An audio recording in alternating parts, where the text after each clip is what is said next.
Hello and welcome to this week's Hemm Productions podcast. I've gotten better and managed to see a couple of movies this week as well as get some productive stuff done. Yes, I am great. But unfortunately, we're only going to do one news story this week. There was a couple of stories I could focus on. M. Night Shyamalan's making a Magic 8-Ball movie. Apple is rethinking their approach to theatrical releases.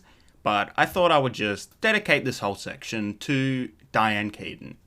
Diane Keaton passed away at age 79. It's been a tumultuous week in the world with lots of current events brewing. And yet this news of Diane Keaton dying still hit me like a ton of bricks. I've always loved Diane Keaton since I first watched Annie Hall as a young, impressionable, weird young adult. Teenager, really. I think I first watched her when I was 14. And so this week I've rewatched Annie Hall and Something's Gotta Give and watched the Rob Reiner film And So It Goes for the first time. And I couldn't help but just notice that Diane stands out so much higher than everyone in these movies. Now, Annie Hall is very much based on her. I found out that her last name, Keaton, is her mother's maiden name. Her last name was originally Hall and her nickname was Annie, but she changed it when she found out there was already a Diane Hall in the acting world, and so she became Diane Keaton. She's wonderful in a movie built around her, of course, and Annie Hall is one of the crowning achievements of American cinema, but she's also brilliant in 21st century classics like Something's Gotta Give with Jack Nicholson and Keanu Reeves, directed by Nancy Meyers, which is just a brilliant use of her talent and her sexiness, even at a later age. She was a beautiful, vibrant woman that conveyed charm with every little part of her body. And so she was able to make such a gripping romance between two older people. The same thing happens less effectively in And So It Goes, which I watched with my mum, which is directed by Rob Reiner, starring Michael Douglas. By no means a classic, but the movie still works because of a committed Diane Keaton performance at the center of it. And the most emotional moments in the film all came off of her. My mum loves her. She's always admired her outfit, style, her politics. But she also mentioned to me that she loves the book club movies, a series in which older women read 50 Shades of Grey for the first time. I think I'll probably catch up with those as well as many other classics of hers that I've missed. She was an awesome person, and may she rest in peace. Now, it's time for the box office.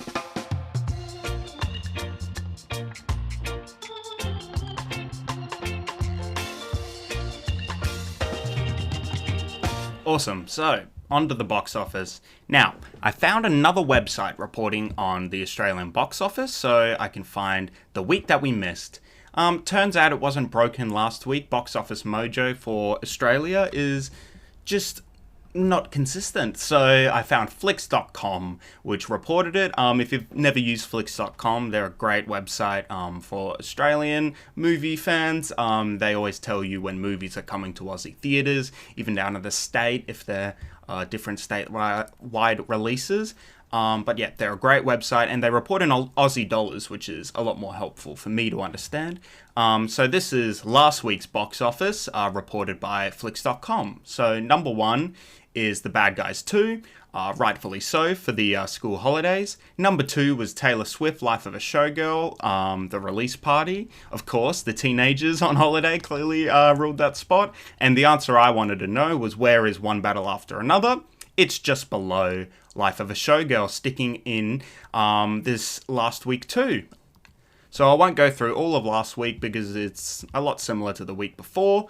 I'll go on to this week now. So the number one movie is Tron Ares, which obviously came out on Thursday. And I've seen it, and you'll get my review. It made a decent amount of money, but I'm guessing it won't really hold because, spoiler alert, it's not very good.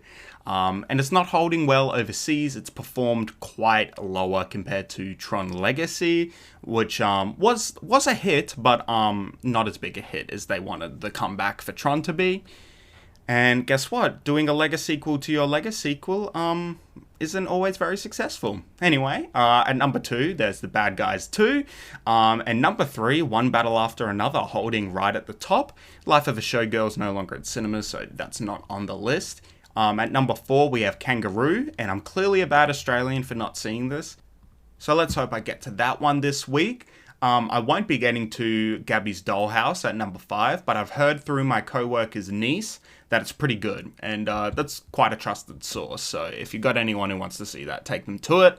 Number 6, The Travellers, which is the new Bruce Beresford movie, another Australian movie, that hopefully I'll get to see that in Kangaroo, and we can have a real State of the Australian Movies episode next week. He directed movies like Driving Miss Daisy, which was obviously a big hit overseas. I'm curious to see how this plays out. 7, we have Contra, A Legend, Chapter 1. Not really sure what that is, but we don't have time to go through everything. Number 8, The Con Snoring, Last Sleep.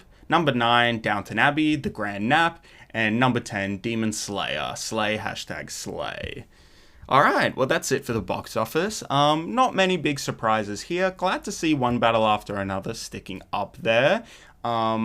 It's been an interesting few weeks to see how these other hits perform during the box office. It's very clear that the movie theaters are really ruled by fanboys and kids in Australia. Bad Guys 2 has made so much more money than One Battle After Another, but that doesn't mean it's any worse. So, let's go to my review of Tron Ares, the only movie I'm going to talk about on this shorter episode this week. So, Tron Ares. Now, for the 4 or 5 people who don't know, Tron dropped in the 80s, and its unique visuals, combined with a nonsense story, quickly made it too silly for critics and too overwhelming for many audiences. But for many, including me, the blend of visuals, nonsense, audio created a world like no one else has ever seen. And years later, before Lego sequels was all the rage in Hollywood, they made another Tron movie, literally Tron Legacy. And it was a hit, many people forget, it made some money, but got similar bumps with critics and audiences. So Disney learnt this franchise isn't a cash cow that can go on forever, and most fans, including me, were satisfied with the series. We had a really cool sequel, we had the classic original, both on Blu-ray, had a TV series, and a few good games. Tron was fine. We put a bow on Tron and we're never going to touch it again. But Lego sequels are all the rage, and so Disney has made a Lego sequel to their Lego sequel. And much like Disney's modern slate of revivals, sequels, and reboots, it's much less successful than even Tron Legacy was. Building off the premise from the last film of the digital world invading the real world, we open on a deep fake, possibly AI-enhanced interview of a young Jeff Bridges talking about the dangers of the digital world coming to our world. And the rest of the film is a wrestle between the morality of AI and where we can use this groundbreaking AI technology, whether we should bring it to the real world or not, whether it should be staying in a digital world, AI sentience, all that kind of stuff. It's playing in the AI pool, which is not something I really wanted to see Tron have a go with, especially since the first one did it so simply and so sincerely. But this story is not exactly the story I want a billion-dollar company to be making when the threat of AI looms over the entire industry. But, to be honest, this was the least of the film's problems. The themes, you don't even have to worry about them. But the script, however, you kinda do. And unfortunately, even compared to the utter nonsense of the first Tron movie and the slightly more conventional, easier to follow Tron Legacy, this script is garbage. The lead character, Ares, played by Jared Leto, is unfortunately a Jared Leto type. He's very boring, doesn't emote much, has a liking for punk music, very simple stuff. This is AI basics, AI sentient basics. We've done this before, if not in Tron, in countless other sci-fi movies.